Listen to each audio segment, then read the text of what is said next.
Hi everybody, welcome back to the Irish NFL show in partnership with Pundit Arena. Delighted to welcome back the usual gentleman to the show, but our special guest on this Wednesday night is none other than Lindsay Rhodes. Lindsay, it's a pleasure to have you on the show. Welcome. Hi, thank you for having me. Lindsay, we asked this to anybody on the show, especially our counterparts in America. Have you any Irish heritage descent? I have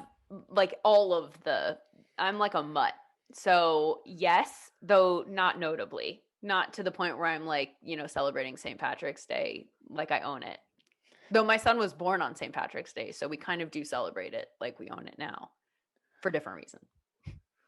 Well, you'll have to bring him to visit Ireland at some point in the future, given that he was born on St. Patrick's Day, That would be Lindsay. quite a birthday celebration, right? I Like think just so. do it up big. Wait Yeah. till he can drink, go have some Guinness on his birthday. Yes. Yeah. No. I think you got to do that. We were talking to Paul Pabst on St. Patrick's Day. He was telling us about JJ Watt's love of Guinness. So if you ever are talking to JJ can hook you up with the Guinness Factory tour, the special Guinness Factory tour. Oh, wow. Okay. But Lindsay, you've had a stellar career covering sports. Everything from the Olympics, the league. You beat Scott Hansen in fantasy football. You Yes, now I have did. Thank you for noting that. absolutely, High atop the resume. and you now have your own podcast. I suppose Yeah. alongside beating Scott in fantasy football, what are the other maybe standout moments for you? Well, gosh, I think probably the most pivotal and memorable part of my career, just because it was a pretty big pivot point for me, was covering the Beijing Olympics in 2008. It was at a point in my career where I had done regional broadcasting in Los Angeles for a while, and had the opportunity to work for NBC and go to China and cover the Olympics. And it felt like it was a really big kind of jumping point for me, and a big next challenge and a way to test myself. And so I actually had to get out of my contract that I was in at the time because they weren't going to let me do that in addition to. And so it was a big bet on myself type of moment where I was like, I think it'll be okay if I do this, and this is an opportunity. I feel like I can't pass it up. And so that ended up being just a life changing moment for me in terms of being surrounded by people. All of a sudden, my colleagues were, you know, people at NBC that I'd only seen on TV, and I'm working with people that I just had so much respect for. And it felt like one of those moments where you're like, oh, so they're my colleagues now, and I felt like I could hang a little bit.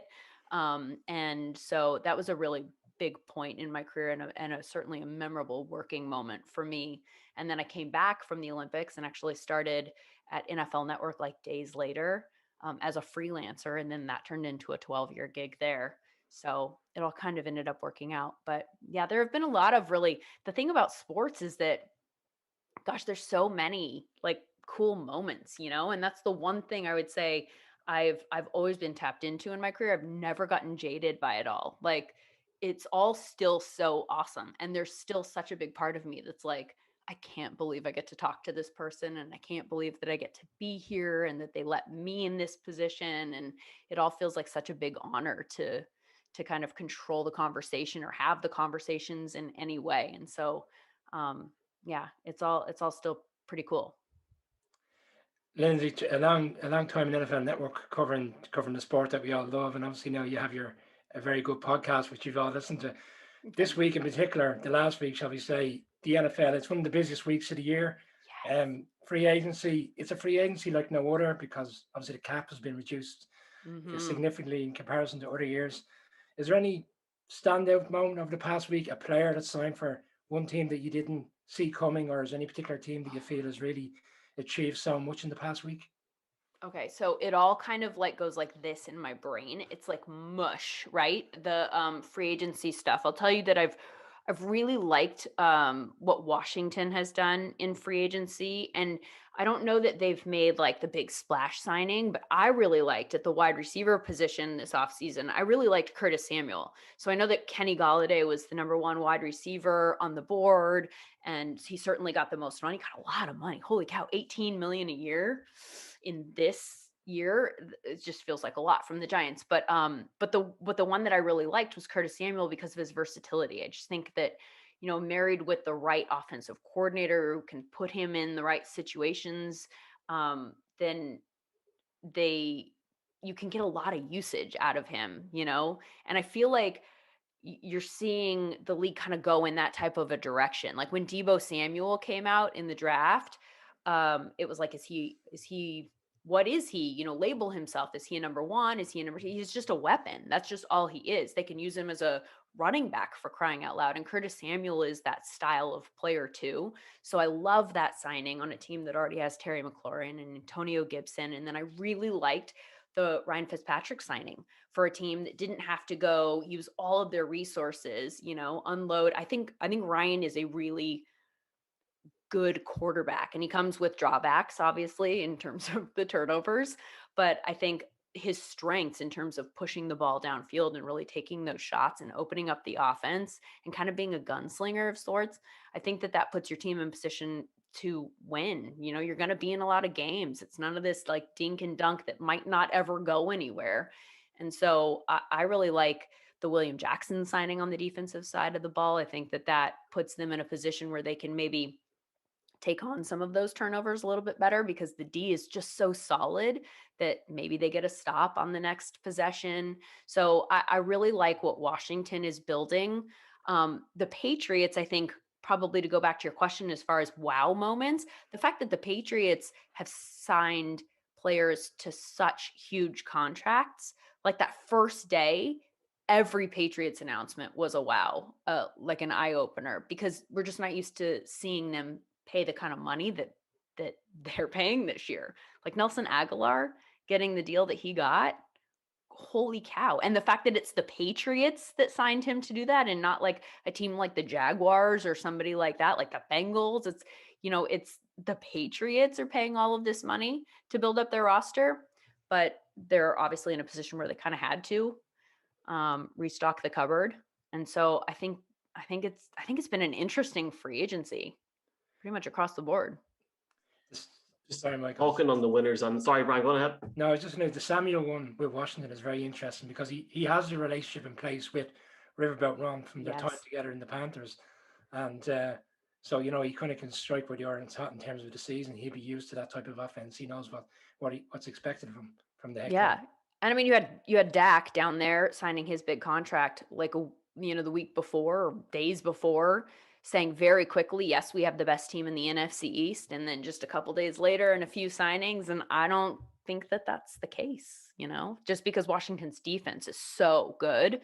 So once you make these offensive signings, like, yes, Ryan Fitzpatrick's not a Dak Prescott, but I just think the offense as a whole will be comparable. And so I think that'll be an interesting race there in the NFC East. And I kind of like Washington to win it. One team, Lindsay, that hasn't really done much in the last few weeks is the Packers. Seeing talk on Monday that they're trying to restructure Aaron Rodgers' contract. I wouldn't say that they're a loser in free agency, but is there any maybe teams that stand out to you as maybe ones that haven't done as well as others? Well, it's interesting you bring up the Packers, because I talked to Michael Lombardi about this on my podcast this week.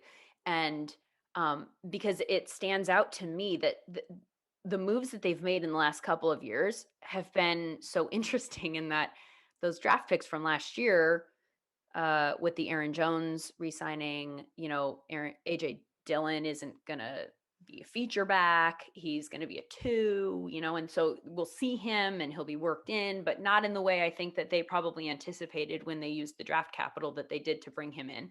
And then Jordan Love is sitting on the sideline, and we're not going to get a chance to see him because Aaron Rodgers is Aaron Rodgers again. And so why in the world would you want to do something there?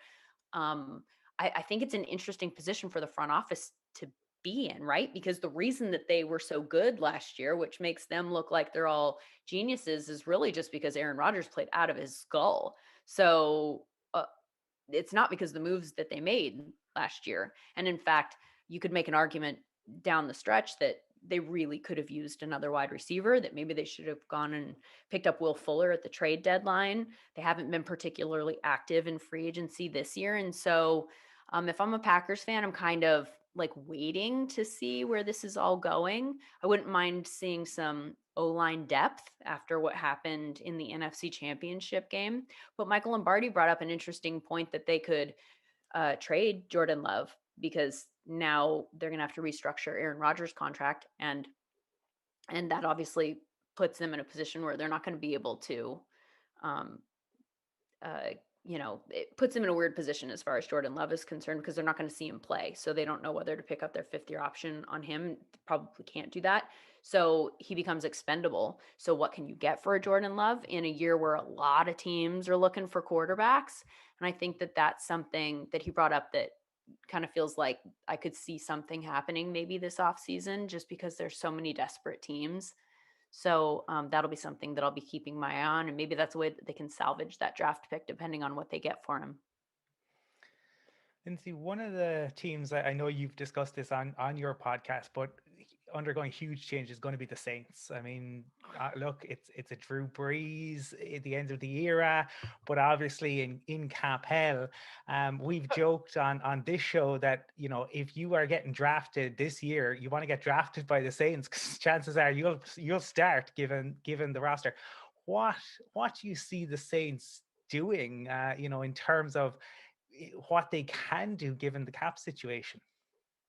It's a tough spot, and so when you look at the cap situation and who they've had to cut in order to become cap compliant, and then the moves that they've had to make, obviously it's a good year to lose Drew Brees, in the sense that it was obvious that Drew Brees didn't have it anymore, but it's a rough year to lose Drew Brees in that you have no cap, and now you have to go out and get a quarterback and also rebuild the offense. So there's part of me that wonders if they don't have to go through a rebuilding year this year.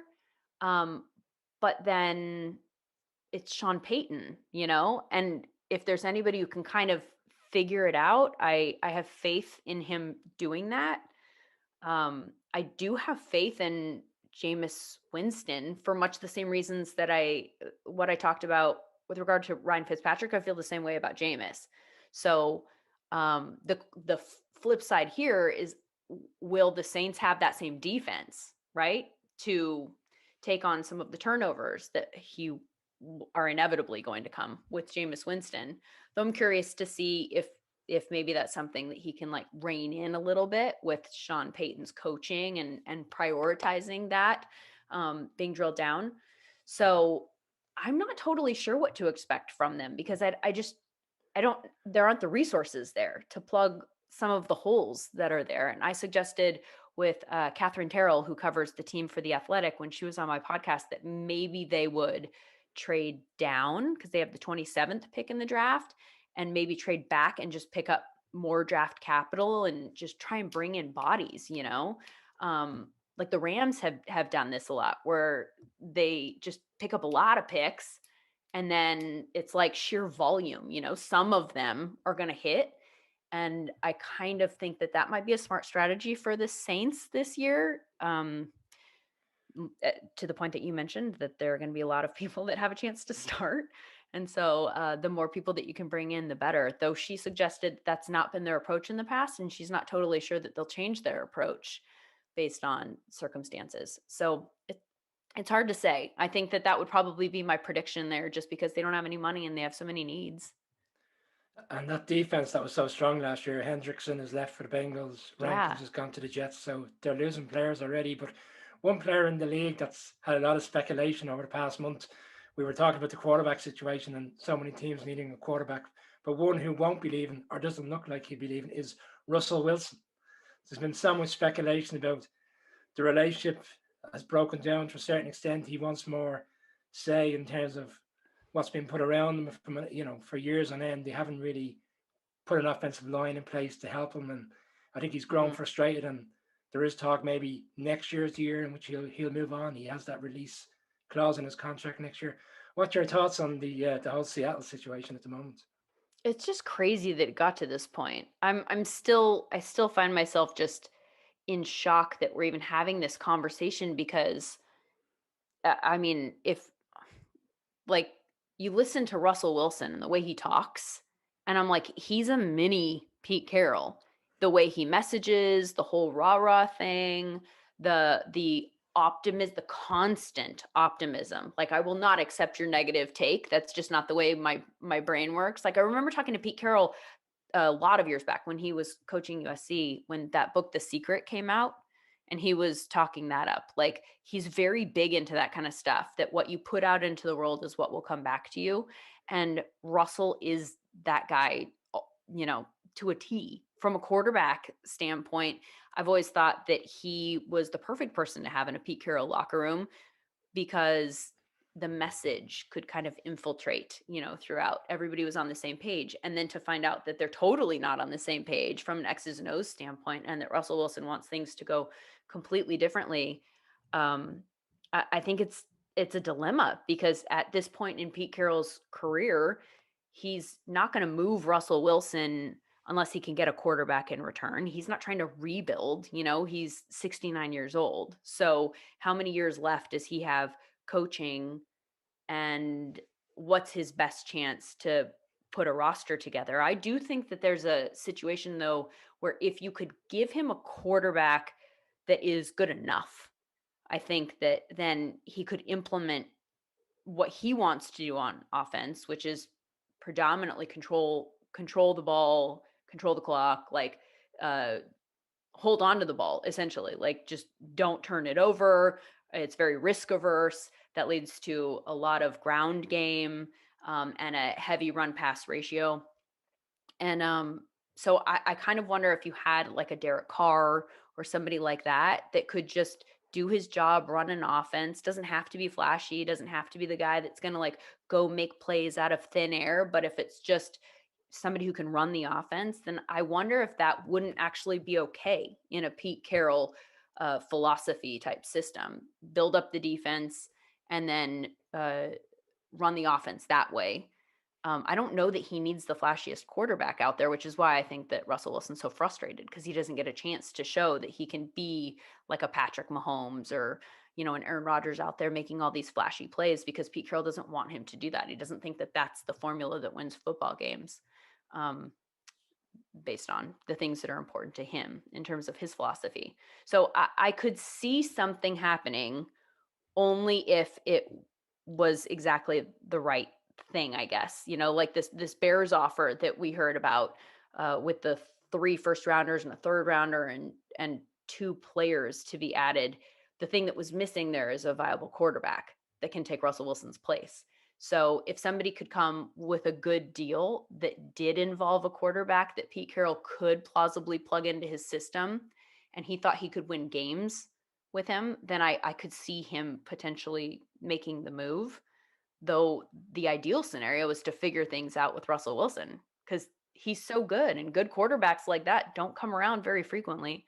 And Greg Rosenthal of the Around the NFL podcast suggested on my podcast that if it does come down to that, he thinks that the Seahawks should move on from Pete Carroll, because regardless of what Pete Carroll's philosophies are, he's not going to be around for as long as Russell Wilson's career is likely to last in Seattle. So maybe you need to start thinking about what you're going to do past Pete Carroll, and you want a franchise quarterback that you know you can count on to be there. Lindsay, you've mentioned a number of different people there, not just players, but personalities, TV personalities, coaches, players as well. Does one interview that you've had over your career stand out? Does a certain guest stand out, and maybe why in that sense? Because you've been very fortunate to speak to a number of different people, but does one stand out? Ugh. These questions I'm so bad at, because I have the worst memory. I don't remember anything. Like, I don't remember anything. I could not write a book about my career because I can't remember most of it. And I've told people there are legit famous people that when I've met them, I've had to go like, "Oh, it's nice to see you again." You know, that vague greeting, because you don't want to offend them if you have met them before. But that thing, I legitimately am like, I don't remember if I've actually met this person before, or if I feel like I've met them before because I've talked about them so much. So it's super embarrassing. My recall for those types of things are kind of awful. I you know, I mean, I've had the chance to talk to Peyton Manning, who's one of my favorite football players of all time, And I remember getting so excited and nervous for that interview because all I wanted to do was make him like be funny. Like I wanted to just like toss up softballs so that he would be SNL Peyton Manning. And he was not feeling like being SNL Peyton Manning that day. He was super serious. And I think he probably had like a, who are you? Like, what's this chick? Like, why are you talking to me this way? He did not take any of the bait. And so I was so bummed afterwards because it was this super serious, like dry interview, like just a regular football interview.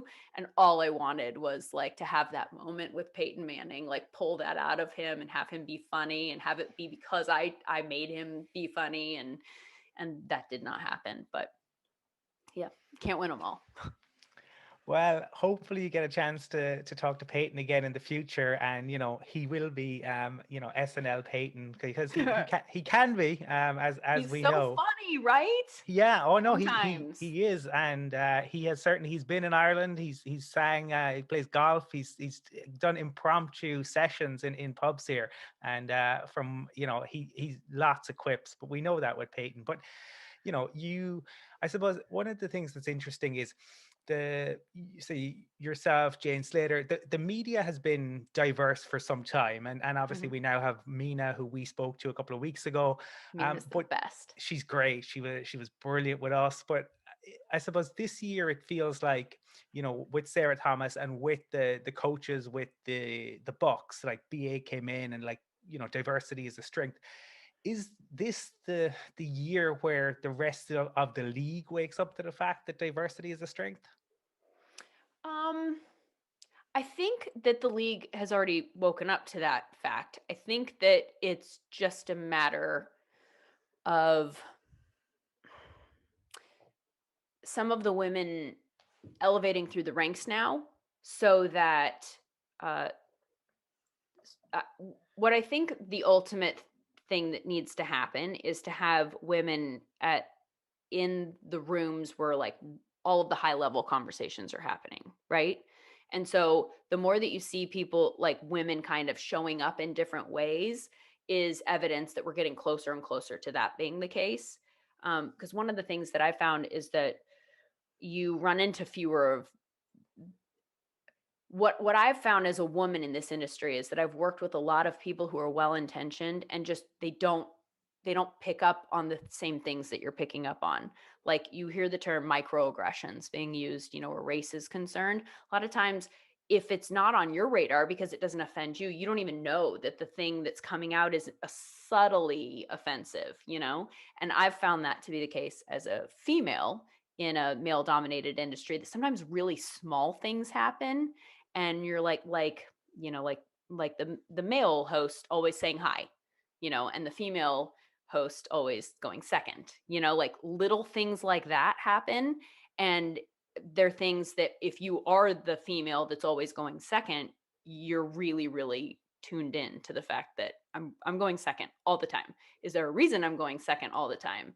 And I think that what ends up happening is that there are a lot of people who just don't even think about it. Like it just has always been that way, that the man was always slated in to say hi. And so I'm just going to plug in the rundown today. And the rundown is going to start with the man. It's going to go to the woman. You don't even think about it. It's literally just like, it's always been that way.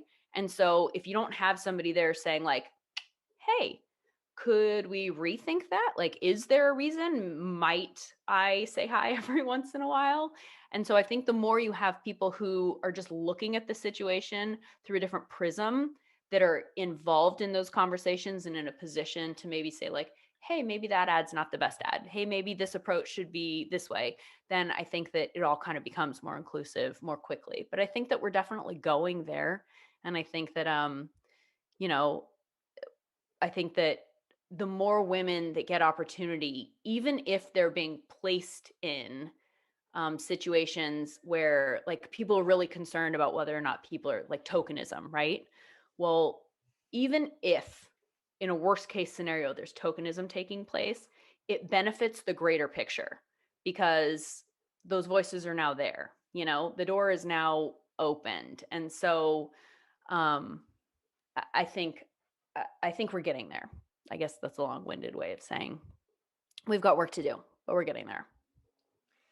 Lindsay, the league announced this week that the draft is going to take place in Cleveland. Obviously last year was lockdown, but a sense of return to some kind of normality at last. And I imagine over the next few weeks on your podcast, you'll start to ramp up in terms of discussing the draft in particular. Is the draft a night in the year that you kind of look forward to more so than other nights during the season? I love the draft. I love the draft. I love free agency. I loved this part of the year. I am really big. Obviously, I didn't play football. So my love of the game comes from an information point, right? Like, it's not like I don't watch games and pull out X's and O's and things that I'm seeing that are, I mean, I do more now than I did 20 years ago because I've done it so much and been around the game so much that certainly there are things that I see. But I realize that people who have played on a football team for a year probably have a different set of eyes just because they've been in the trenches and done that than I do, me specifically.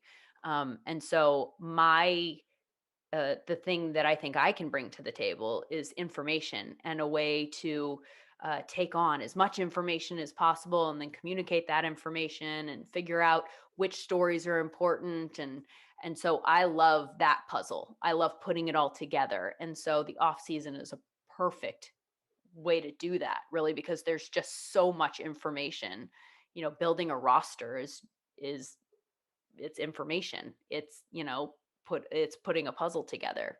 And I'm a big games player too. So I kind of love all of the aspects of the off season. Obviously, I love the football season too, but this feels like, okay, now this is a space where I can work that doesn't require me to be able to tell you whether or not an offensive lineman is good or not, because I don't freaking know. Like, if I watch a game, I don't know if the offensive lineman is good. But at this time of year, I can process what other people are saying about those offensive linemen and then kind of plug them in and put the puzzle together. And I find that to be really, really fun. Lindsay, it's been great having you on the show, but just before we go, could you maybe tell viewers in Ireland, UK, and Europe about your podcast? So it's called the NFL Roadshow, and you can get it wherever you get podcasts. And we just kind of talk about the news of the week, trying to process stuff that's going on in the season. What it's been for me is coming from a television space where you can have conversations for short bursts of time because television is a very timed out experience. It's been really fun to be able to dig into specific stories and to spend a lot of time and ask as many follow-up questions as I feel like are necessary and really get down to the nitty-gritty and get to the point where I feel like I learned something every episode. And so I'm kind of nerdy like that. I like knowing as much information as I possibly can and really thoroughly understanding concepts. And so it's been fun for me to be able to reach out to all the different people in the industry that I respect and that kind of have different lanes, you know, like an analytics expert and then a former coach and then a former free agency, a front office person. We had Thomas Dimitrov on recently, and he talked about what it's like to be a general manager and then what it's like to be a general manager that's been fired. And so, you know, just kind of an opportunity to have all these different conversations. I had Mina on also, and that was a fun chance to talk to, you know, another person who's a female in this industry and kind of go over some of the various things that we've been through and shared experiences and shared perspectives. So it's, I guess, kind of all over the place. It's whatever I want it to be at a given time, but I'm having a lot of fun. Well, it's a great show, and it really does kind of dig into those issues, and it allows you the time and space, as you said, to get into it. And you know, I definitely would recommend it to people. And just want to say, Lindsay, thank you for taking the time to chat to us today. We really appreciate it, and it's been really good. Wish you continued success with your career, and maybe we can get you back on again just before the season starts. Anytime, guys. Thank you so much for having me. Thanks, Lindsay. Thanks, Lindsay.